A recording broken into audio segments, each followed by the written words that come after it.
그렇게 현재를 느끼지 못하면 불만이 쌓인다. 食べ過ぎてしまうなんていうのは、この本物のリアルな情報をしっかり感じ取っていれば満足できるんですが、感じ取る代わりにただ舌が動いているだけで味をちゃんと認識していない、大脳にその情報をちゃんと送っていないので、すると考え事がいっぱいになってしまって、食べてる実感が消滅してしまって、脳内生活のせいで実感がない、充足感もない、満足感もない。 생각 버리기 연습을 통해 머릿속 가상세계가 무너지면 남는 건 현실세계. 그때 현재에 더 충실하고 타인의 말도 충분히 이해할 힘이 생긴다고 한다.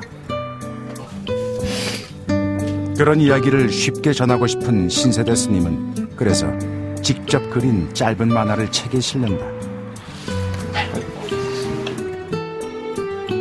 단발머리가 싫다. 스님의 매끈한 머리도 싫다. 오만 가지 생각으로 머리에선 열이 끓고 끝내는 참새구이가 되고 만다는 재밌는 번뇌 표현이다.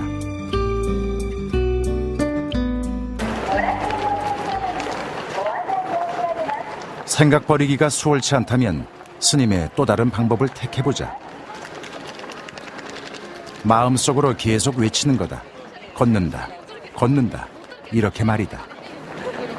心の中で唱え続けながら歩くと2つメリットがあって、1つは自分の歩いているっていう身体感覚に意識が集中しやすくなります。言葉のヒントを借りて。もう1つは頭の中にいつもウォーキングウォーキングウォーキングウォーキングウォーキングウォーキング歩いてる歩いてる歩いてるっていう、その今やってることしか頭の中に回らなくなるので、それ以外の昨日の心配事とか明日の不安とか昨日の後悔とかそういうものが割り込んできにくくなって、すると心がすっきりしやすいです。食べてると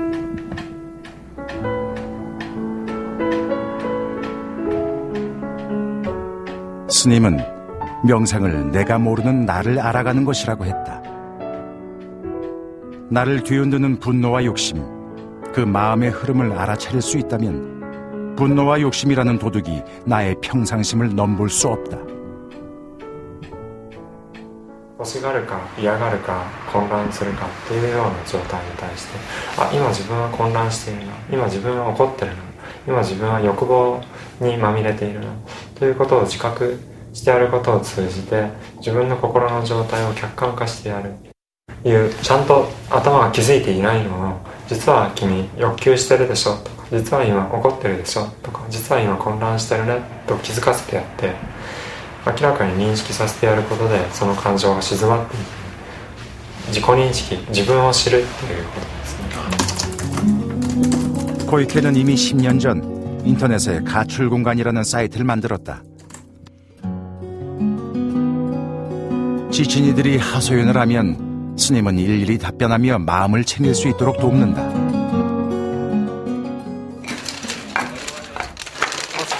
자신처럼 모든 이들이 명상과 만나 편해지기 바란다는 코이케.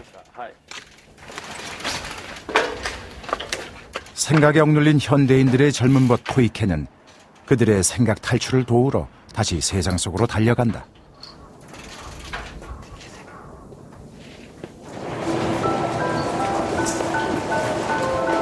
놀랍도록 빠른 성장이었다. 한강의 기적이라는 찬사는 자부심이었고 그 자부심을 지키려고 또 달렸다. 그런데 지금 우리는 어디에 와 있는 걸까? OECD 국가 중 최근 경제 성장률은 3위. 그러나 임시직 근로자 비율은 1위이며 사회복지 지출 비중은 29위다. OECD 국가 중 부동의 1위인 자살률. 최근 5년 사이 자살은 23% 증가했다. 연평균 근로시간도 1위다. OECD 평균보다도 500여 시간 더 많은 일중독 국가. 정말 앞뒤 보지도 안 하고 우리는 막 좌충우돌 앞을 보고 위를 보고만 달려왔던 그런 시대니까요. 엄청난 이 경쟁과 정말 치열한 이런 틈바구니에서 우리가 지금까지 살아왔으니까, 먼저 그래가지고 여기까지 이루었는데도 와서 막상 또 돌아보니까 우리는 아직도 행복하지도 않고 불행하고, 그러니까 문제는 이제 물질적인 이런 경제적인 GNP만 가지고 우리 마음을, 또 우리 행복이라는 걸 이야기할 수가 없구나. 그런 나를 자꾸 발견을 하고 느끼다 보면 나한테 정이 생기죠. 예, 나라는 사람 풍요로워지면 저절로 행복해질 것이란 환상이 깨져버린 도시엔 마음 치유를 위한 공간들이 생겨나고 있다. 이곳은 정신과 전문의 정혜신 박사가 병원 대신 연 심리 카페다. 뭐 여기 또래일 것 같아요. 어떤 면에서 공감이 되셨어요? 우선 나 자신이 굉장히 작게 느껴지고 삶이 뭐 별거 없는 것 같아요. 이곳에선 여과 없이 자신의 감정을 표현하라고 주문한다. 우울증이라는 것 자체가요. 그냥 막 묻혀서 일상에 매몰돼서 살아가다 보면 그런 자기응시나 자기에 대한 감각이 자꾸 이렇게 묻혀서 가죠. 그러면서 사람들이 혼란에 빠지고요. 내가 어떤 상처를 받는지, 지금 내 마음이 어떤지 보살피기가 어려워지는 거죠. 마음을 챙기려는 이들을 위한 도심의 수행처도 늘어나고 있다. 이 선언을 연 일묵 스님은 서울대 박사과정 중 출가했다. 그는 석사 논문을 일주일 만에 썼다. 이미 대학 시절부터 일상을 했던 명상으로 집중력이 길러진 덕분이었다. 일묵 스님이 이곳에서 전하는 명상은 초기 불교의 호흡에 집중하는 수행법이다. 주유소 습격 사건인가? 거기 보면 한 배우가 나는 한 놈만 팬다. 그런 비유가 있는데 이 수행도 똑같습니다. 그러니까 호흡이라고 하는 그 하나의 대상에만 마음을 계속 줌으로써 다른 생각이 일어날 틈을 안 주는 거예요. 그렇게 하다 보면 우리 마음이 아주 고요하고 집중된 상태가 됩니다. 이런 상태가 되게 하면 그 다음에는 이 집중된 마음을 가지고 마치 이거는 우리가 어두운 밤에 스치라이트를 비추는 거랑 비슷합니다. 그러면 이걸 가지고 이렇게 비추면 어두워서 잘 안 보이던 것이 환히 명확하게 보이게 되는 효과가 있는 거죠.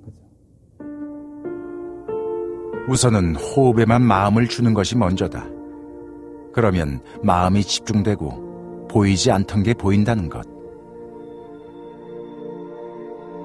천천히 들이마시고 천천히 내뱉는다. 들고 나는 호흡에만 집중하고 다른 생각은 하지 않는다.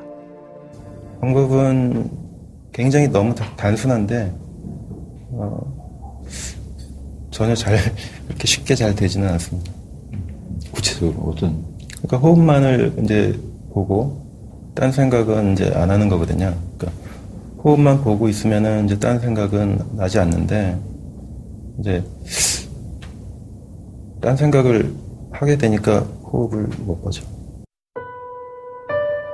물결이 고요해지면 산 그림자는 제 모습 그대로 비춰질 것이다. 그러나 마음의 요동을 가라앉히기가 쉽지는 않다. 아무래도 이제 우리가 달리던 것이 버릇이 되어 있기 때문에 멈추려고 하면은 더 발버둥을 칩니다. 우리 마음은 계속 어디로 이제 자꾸 도망 다니려고 하겠죠, 그죠? 만약에 다른 생각이 일어나면 거기에 개입하지 말고 그냥 내가 호흡에 다시 마음을 호흡으로 다시 돌리기만 하면 됩니다.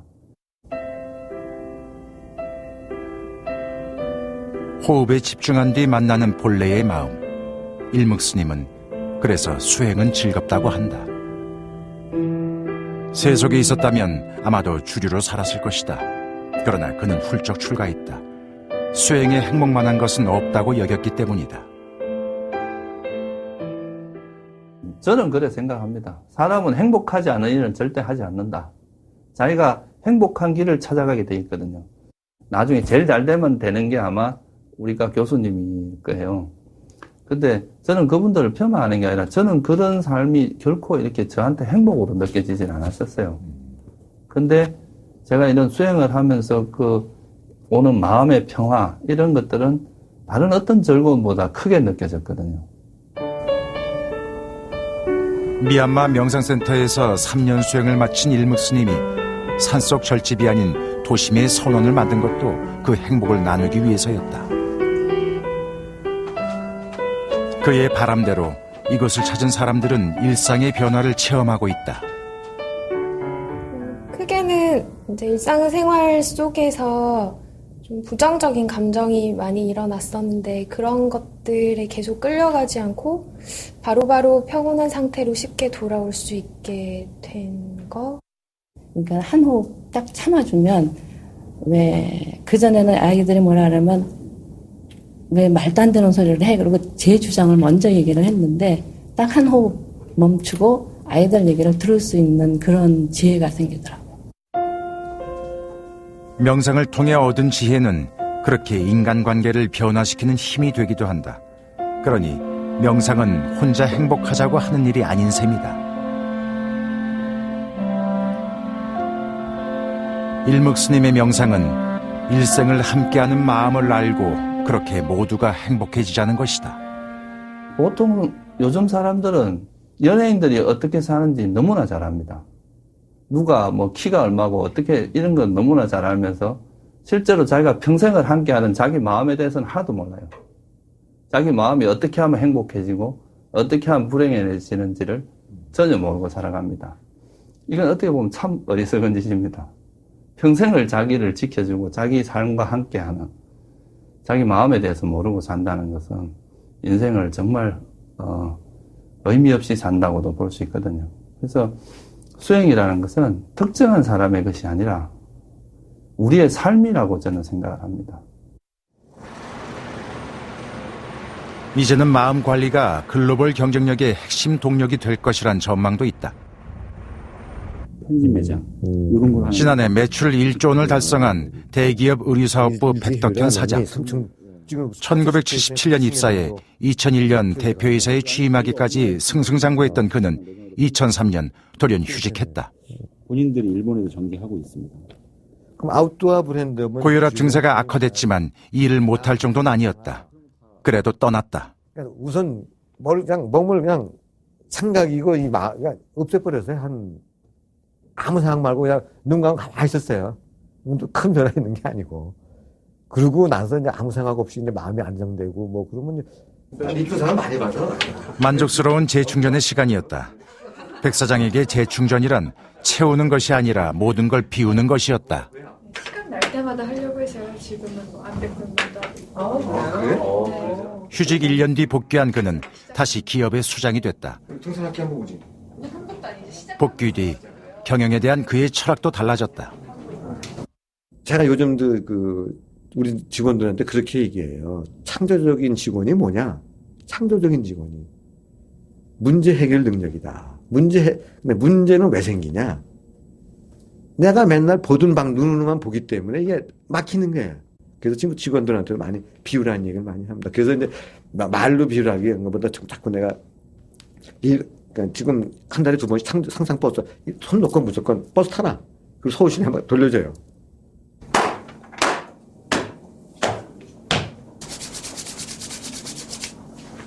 그의 철학을 바꾸어 놓은 것은 휴직 후 운명처럼 만난 명상 덕분이다.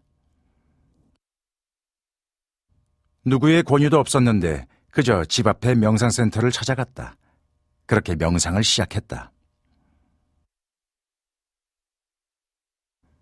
그는 비워야만 해안도 가질 수 있다고 믿는다. 조금 여유를 가져야 창조를 나온다고. 무조건 열심히 한다고는 창조 나온다고 안 봐요. 5년 후, 10년 후에는 그런 직원들이 많을수록 아마 글로벌 경쟁에 이길 수 있는 아이템이든 전략이 나오지 않겠나 하는 생각이 돼요. 지금은 아마 혹시 회장님과 나단칠지 몰라요. 근데 그건 몰라요. 하여튼 내 생각은 지금은 조금 덜 발전되고 뭘 하더라도 이 문화가 안 되면은 글로벌 경쟁에서 이기기가 어렵다는 나름대로 생각이에요. 가득 채우기만 하면서 전력 질주하던 CEO가 생각을 뒤집자 기업 문화가 변했다. 마음을 다스릴 줄 아는 행복한 직원이 많은 기업. 그가 확신하는 미래의 초인류 기업상이다. 스티브 잡스가 던진 충격 이후 세계 경제계에도 명상 열풍이 일고 있다. 28살 명상하는 청년 잡스다. 필요한 건 차 한 잔과 음악, 조명뿐이라는 말을 남기기도 했다. Your time is limited, so don't waste it living someone else's life. Don't be trapped by dogma.